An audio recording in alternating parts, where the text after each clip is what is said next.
When Elizabeth Key won her freedom, the system did not fall. It studied what happened and it rewrote the rules. This episode is about the rewrite. By the 1660s, Virginia and Maryland were building wealth on land and labor, but the labor system still had cracks.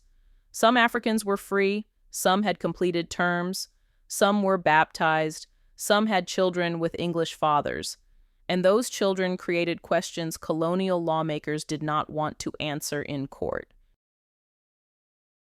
They didn't just want control of labor, they wanted control of inheritance. In 1662, Virginia passed a law to settle a specific doubt. If an Englishman fathers a child with a black woman, is the child free or enslaved? Virginia answered, the child follows the condition of the mother. This is the legal birth of hereditary slavery in Virginia. Because now, bondage could reproduce itself, generation after generation, through women. In 1664, Maryland passed what is often described as its first slave law. It declared that Negroes and other slaves in the province, and those imported, would serve for life. This is not just labor, this is status. And once status is for life, the next step is to make it inheritable.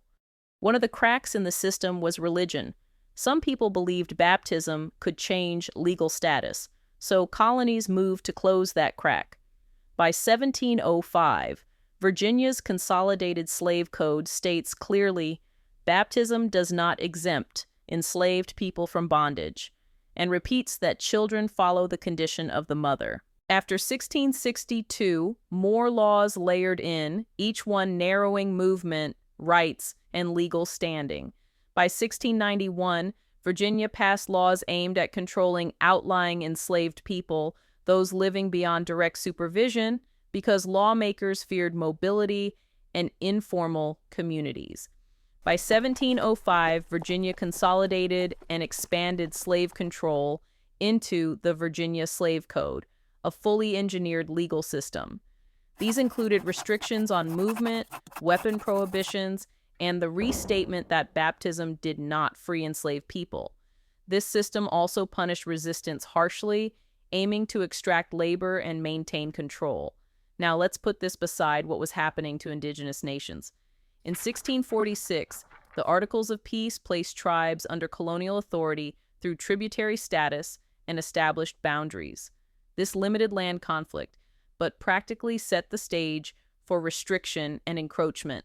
Some tribal histories mark 1646 as the treaty foundation of reserved land, like the Pamunkey Reservation. Then, in 1677, the Treaty of Middle Plantation reinforced the tributary framework after Bacon's Rebellion. It also included enforcement rules limiting English settlement near native towns.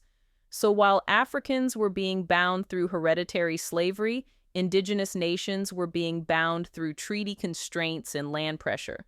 Many African Americans have African ancestry, and many families have indigenous ancestry too. Africans and indigenous people lived, worked, and resisted alongside each other. Some married, had children, and formed blended communities. By 1705, this was a fully engineered legal system. One system to extract labor, one system to extract land. Both shaped the wealth gap that comes later. Stay bold, stay curious, and keep uncovering the truth behind the myth.